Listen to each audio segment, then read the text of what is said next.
Education with Shantanu চ্যানেলে তোমাদের সকলকে স্বাগত জানিয়ে আজকে আমার আলোচ্য বিষয় 2024 ও 2025 শিক্ষাবর্ষে স্বামী বিবেকানন্দ স্কলারশিপ যাদের ব্যাংক ভেরিফিকেশন ফেল দেখাচ্ছে তাদের করণীয় কী, তারা বিকাশ ভবন গিয়ে কি কি ফর্ম জমা দেবে তা আজকে আলোচনার বিষয় আমার। প্রথমে বলে রাখি, বিকাশ ভবন যেতে প্রয়োজনীয় যে ডকুমেন্টসটি সেটি হচ্ছে তোমাদের ব্যাংক পাসবুক। তো তোমাদের ব্যাংক পাসবুক কিন্তু অবশ্যই নিয়ে যেতে হবে। তার আগে কিন্তু তোমাদের খেয়াল রাখতে হবে যে ব্যাংকের কোনো রকম সমস্যা আছে কি না, অর্থাৎ তোমাদের ব্যাংক যদি মিনিয়র অ্যাকাউন্ট থাকে তাহলে মেজর অ্যাকাউন্ট করতে হবে। তোমাদের ব্যাংকে কোথাও নামে তোমাদের ভুল আছে কি না, তোমাদের ভুল করে হয়তো তোমরা কখনো তোমার বাবা মায়ের বই দিয়ে ফেলেছো, বাবা মায়ের বই দিয়ে ফেলেছো, সেক্ষেত্রে কিন্তু তোমাদের এগুলোকে কিন্তু আগে ঠিক করতে হবে।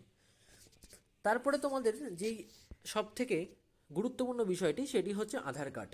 তো আধার ও ব্যাংকের বইতে নাম কিন্তু একই থাকতে হবে, অর্থাৎ ব্যাংকের বইয়ে যেই নামটা থাকবে সেই নামটি কিন্তু তোমাদের আধার কার্ডেও থাকতে হবে, না হলে কিন্তু তোমাদের ওখানে গিয়েও কিন্তু কোনো লাভ হবে না, অর্থাৎ বিকাশ ভবন গিয়েও কিন্তু কোনো লাভ হবে না যদি আধার কার্ড এবং ব্যাংকের বই দুটোতেই নাম ঠিকানা সব কিছু আলাদা থাকে। তোমাদের কিন্তু এক থাকতে হবে, নাম ও ঠিকানা সমস্ত কিন্তু ব্যাংকের বই এবং আধার কার্ডে কিন্তু একই থাকতে হবে।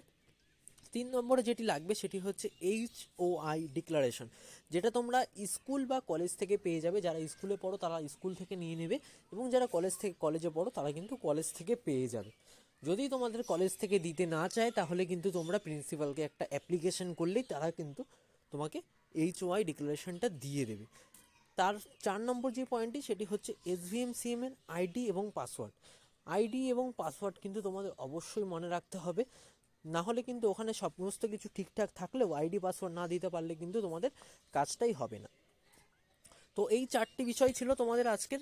এই 4টি বিষয় কিন্তু তোমাদের যদি ঠিক থাকে তাহলে কিন্তু তোমরা SVMCM স্কলারশিপের জন্য যারা আবেদন করেছিলে যাদের ব্যাংক ভেরিফিকেশন ফেল এসছে তারা কিন্তু বিকাশ ভবন যেতে পারো এবং তোমাদের অ্যাপ্লিকেশনটাকে কিন্তু যেখানে ভুল আছে সেটা কিন্তু ঠিক করিয়ে নিয়ে নিতে পারো। তো ভিডিওটি তোমাদের কেমন লাগলো তো অবশ্যই জানাবে। চ্যানেল নতুন হয়ে থাকলে চ্যানেলটিকে অবশ্যই সাবস্ক্রাইব করে দেবে।